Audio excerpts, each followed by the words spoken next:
నమస్కారం. సుమన్ టీవీకి స్వాగతం. ప్రస్తుతం మనతో పాటు ఉన్నారు ప్రముఖ జ్యోతిష్య శాస్త్రవేత్త, దేవి ఉపాసకులు బ్రహ్మశ్రీ సుభాష్ శర్మ గారు. గురుగారు నమస్కారం. శ్రీమాత్రి నమః. తాకట్టులో ఉన్న బంగారాన్ని విడిపించి ఆ రోజు ఆన్లైన్ రేటుకే మేము కొంటాం. Sharma gold company. గురుగారు, నిన్న జనసేన అలాగే టీడీపీ కూటమి అభ్యర్థుల్ని ప్రకటించినటువంటి నేపథ్యంలో జనసేన నుంచి జన సైనికులు చాలా ఆగ్రహం కూడా వ్యక్తం చేస్తున్నారు, చాలా ఆందోళన కూడా ఉంది. అయితే ఒకప్పుడు జనసేన టీడీపీ కూటమి పొత్తు పొడుస్తుందని చెప్పారు జ్యోతిష శాస్త్ర ప్రకారం. అలాగే ఇప్పుడు ఉన్నటువంటి నేపథ్యంలో ఆ పొత్తు ఎంతవరకు నిలబడే అవకాశం ఉంది అదే జ్యోతిష శాస్త్ర ప్రకారం? తప్పకుండా తెలియజేస్తానమ్మా. ముందుగా ప్రేక్షకులందరికీ శ్రీమాత్రి నమః, శ్రీ గురుభ్యో నమః. జ్ఞానినాంనపి చేతాంసి దేవి భగవతి హిసా బలాయ కృష్ణ మోహాయ మహామాయ ప్రయశ్చతి. ఇక్కడ జనసేన అండ్ టీడీపీ రెండూ కూడా ఏకకాలంలో కనుక చూసుకున్నట్టయితే పొత్తు అనేటటువంటిది వీళ్లకు చాలా చక్కగా ఉపయోగపడేటటువంటిది. రాజకీయ రంగాన్ని మరింత ముందుకు తీసుకొని వెళ్ళేటటువంటి విషయంలో చూసుకుంటే వీళ్ళ పొత్తు అనేటటువంటిది చాలా అద్భుతంగా రాణించగలుగుతుంది. కాకపోతే మీరు అన్నట్టుగా ఈ యొక్క రాజకీయంలో ఉన్నటువంటి చిన్న చిన్న విమర్శలను ఆధారంగా చేసుకుంటే ఇలాంటి వ్యతిరేకత అనేటటువంటిది కనిపిస్తూ ఉంది. కానీ నిజానికి టీడీపీ అండ్ జనసేన రెండు పొత్తు పెట్టుకుంటేనే విజయం సాధించేటటువంటి అవకాశం అనేటటువంటిది జాతకరీత్యా జ్యోతిష్యరీత్యా మనకు కనబడుతుంది, ఏర్పడుతుంది కూడా.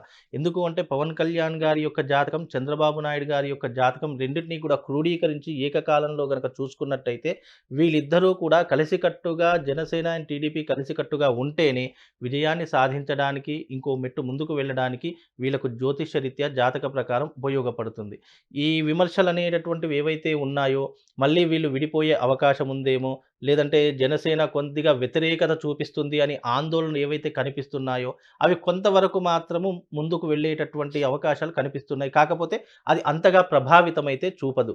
సామరస్యంగా వాళ్ళు ఉన్నటువంటి ఇప్పుడున్నటువంటి పరిస్థితుల్లో దానిని చక్కగా ముందుకు తీసుకుని వెళ్ళేటటువంటి అవకాశం మాత్రం కనిపిస్తుంది. అంటే ఏదైతే ఈ చిన్న చిన్న విమర్శలు ఉన్నాయో వాటిని పట్టించుకోకుండా ఈ జనసేన అండ్ టీడీపీ రెండూ కూడా కలిసికట్టుగా ముందుకు వెళితే గనక రాబోయే భవిష్యత్తులో విజయకేతనం ఎగరవేసే అవకాశం కనిపిస్తుంది. అలాగే వీళ్ళిద్దరి మధ్య జరుగుతున్నటువంటి ఈ పొత్తుకు సంబంధించి, ఈ సీట్లకు సంబంధించినటువంటి జరుగుతున్నటువంటి ఈ గొడవ నేపథ్యంలో వైసీపీకే కలిసి వచ్చే అవకాశం ఎక్కువగా అనిపిస్తుంది. మళ్ళీ వైసీపీకే గెలిచే అవకాశం ఎక్కువ ఉందని రాజకీయవేత్తలు కూడా అభిప్రాయపడుతున్నటువంటి.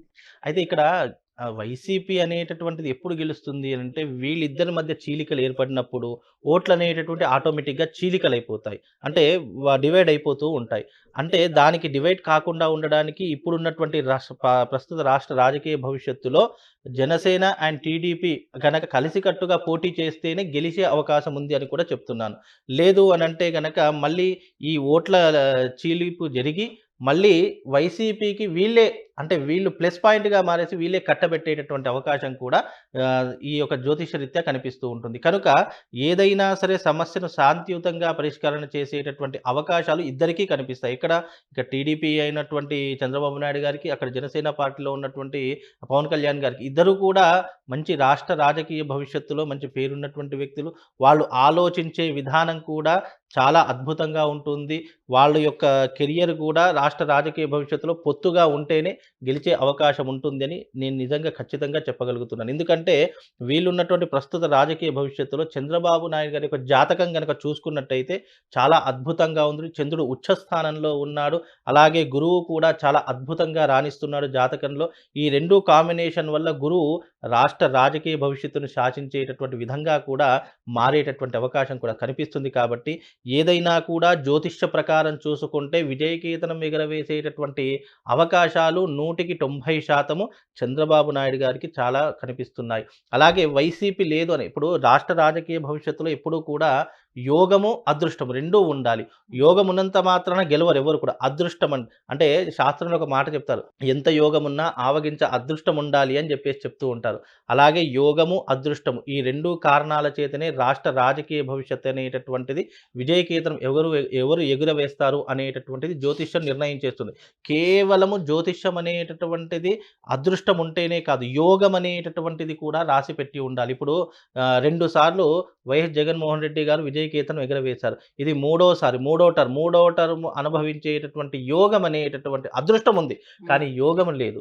యోగం లేని కారణం చేత ఏమవుతుంది, ఇక్కడ ఆ యోగం అనేటటువంటి చంద్రబాబు నాయుడు గారికి ప్లస్ అయ్యి ఇతనికి విజయకేతనం వాళ్ళే కట్టబెట్టేటటువంటి అవకాశము ఏర్పడుతూ ఉంటుంది. ఎందుకంటే విమర్శలు, చేసేటటువంటి అభివృద్ధి ఇవన్నీ కూడా వైఎస్ జగన్మోహన్ రెడ్డి గారికి ఒక చుక్కను చూపిస్తాయి. కాబట్టి దాని కారణం చేత ప్రజలందరూ కూడా మనసు మార్చుకునేటటువంటి అవకాశం గాని, ఇక్కడ యోగము గాని చంద్రబాబు నాయుడు గారికి చాలా చూపిస్తున్నాయి. దాని కారణం చేతనే ఈ యొక్క రాష్ట్ర రాజకీయంలో తదుపరి విజయకేతనం ఎగరవేసేటటువంటి అవకాశము టీడీపీకి మాత్రం అంటే చాలా ఇప్పుడు చంద్రబాబు నాయుడు గారు కానివ్వండి, పవన్ కళ్యాణ్ గాని ఇద్దరు జాతకాలు కూడా బాగా కలిసాయి కాబట్టి వీళ్ళు పొత్తు కుదిరింది అని చెప్పుకుంటూ వస్తున్నారు. కానీ పొత్తు ఏర్పడిన దగ్గర నుంచి ఏదో ఒక ప్రతిబంధకాలు ఎదురవుతూనే వస్తున్నాయి కదా. రాష్ట్ర రాజకీయం అంటే ప్రతిబంధకం లేకుండా రాజకీయం అనేటటువంటిదే ఉండదు. ఒక చిన్న కుటుంబంలోనే ప్రతిరోజు ఏదో ఒక గొడవలు. అలాంటిది రాష్ట్ర రాజకీయంలో గొడవలు లేకుండా, విమర్శలు లేకుండా, తిట్లు లేకుండా ఏ రాజకీయం కూడా నిలబడినటువంటి దాఖలాలు ఇప్పుడే కాదు, ఏ చరిత్రలో కూడా లేవు. విమర్శలు వస్తూ ఉంటాయి. దానిని పట్టించుకుంటూ వాళ్ళ యొక్క టీడీపీ అండ్ జనసేనలో విమర్శలు రాకుండా ఎప్పుడు ఉండదు. ఇప్పుడే కాదు, రాబోయే తరంలో కూడా విమర్శలు అనేటువంటివి ఉంటాయి. కాకపోతే వాటిని వాళ్ళు అబ్జర్వేషన్ చేసుకుని శాంతియుతంగా వాళ్ళు పరిష్కరించుకునేటటువంటి అవకాశాలు వాళ్ళకు కూడా. ఇవన్నీ కూడా చూస్తే గనక మనము దీన్ని చాలా పెద్దగా అంచనా వేస్తాం. కానీ వాళ్ళకి అలా అంచనా ఉండదు. ఇప్పుడు న్యూస్లో రాగానే అంటే నాయకులిద్దరి మధ్యన అన్యోన్యత ఉంటే సరిపోతుందా కింద ఉన్నటువంటి కార్యకర్తల మధ్య? ఇప్పుడు ఆ కార్యకర్తలను ఎవరైతే ఇప్పుడు నాయకుడు నడిపిస్తున్నాడో వాళ్ళు చూసుకునేటటువంటి దాఖలాలు కనిపిస్తాయి. కానీ వాళ్ళను నచ్చజెప్పేటటువంటి అవకాశాలు, వాళ్ళను ముందుకు తీసుకొని వెళ్ళేటటువంటి అవకాశాలు రాష్ట్ర రాజకీయంలో ఉన్నటువంటి ఎవరైతే పై ఎత్తులు ఎవరైతే వేస్తారో వాళ్ళను చూసుకుంటారు. కానీ మనకు అవి పెద్దగా కనిపించదు. ఎందుకంటే దాంట్లో అనుభవం ఉండదు. ఏం మాట్లాడదామన్నా కూడా మనం మాటలు మాట్లాడడానికే పనికొస్తాం. కానీ అక్కడ ఉన్నటువంటి అనుభవాలు కానివ్వండి, అక్కడ ఉన్నటువంటి చర్చలు కానివ్వండి, అక్కడ జరిగేటటువంటి సంఘటనలు కానివ్వండి, ప్రతి మనిషిలో ఒక్కొక్క విశ్లేషణను చూపిస్తూ ఉంటాయి. అలాగే దానికి కూడా ఏదో ఒక కారణం ఉంటూ ఉంటుంది. ఆ కారణం తెలుసుకొని వాళ్ళే పొత్తులో ఉన్నటువంటి వ్యక్తులే దానిని సమస్యను శాంతియుతంగా పరిష్కరించి ముందుకు వెళ్ళే అవకాశాలు ఉంటాయి తప్ప మళ్ళీ వీళ్ళిద్దరి మధ్య అభిప్రాయ భేదాలు రావడం కానీ, లేదా మళ్ళీ ఎవరి సీట్లు వాళ్ళు తీసుకోవడం కానీ, లేదా ఎవరి నాయకత్వం వాళ్ళు తీసుకోవడం కానీ అయితే జరగదు.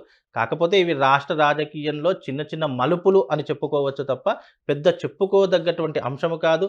జన సైనికులు ఏదో ఆందోళన వ్యక్తం చేస్తున్నారు అని అంటే వాళ్లకు ఏదో చిన్న ఇబ్బంది కలిగి ఉండవచ్చు. ఆ ఇబ్బంది చేత మళ్ళీ పవన్ కళ్యాణ్ గారు వాళ్ళను నచ్చజెప్పేసి మళ్ళీ శాంతియుతంగా ఈ యొక్క ఎలక్షన్లు జరిగే అవకాశము, మళ్ళీ వాళ్ళిద్దరు పొత్తుతోనే వెళ్ళేటటువంటి అవకాశాలు మాత్రం తప్పకుండా ఉంటాయమ్మా. మొత్తానికి పొత్తులో అయితే ఎటువంటి ఇబ్బంది రాదు, ఉండదు. ఒకవేళ వచ్చినా యోగం ఉంది, 100% ఉందమ్మా. చంద్రబాబు నాయుడు గారు ఈ సంవత్సరం విజయకేతనం ఎగరవేసేటటువంటి అవకాశాలు జ్యోతిష్య రీత్యా చాలా అద్భుతంగా కనిపిస్తున్నాయి. ఎందుకంటే జ్యోతిష్యంలో అదృష్టము యోగం అనేటటువంటిది కలిసి ఉన్నటువంటి వ్యక్తి ఇప్పుడు చంద్రబాబు నాయుడు. గత ఎలక్షన్లో చూసుకుంటే అదృష్టం ఉంది కానీ యోగం రాలేదు. ఈ యొక్క ఎలక్షన్లో చూసుకుంటే యోగము ప్లస్ అదృష్టం రెండూ కూడా కలిసి వస్తున్నాయి. దాని కారణం చేతనే తప్పకుండా విజయకేతనం ఎగరవేసే అవకాశాలు కనిపిస్తున్నాయి.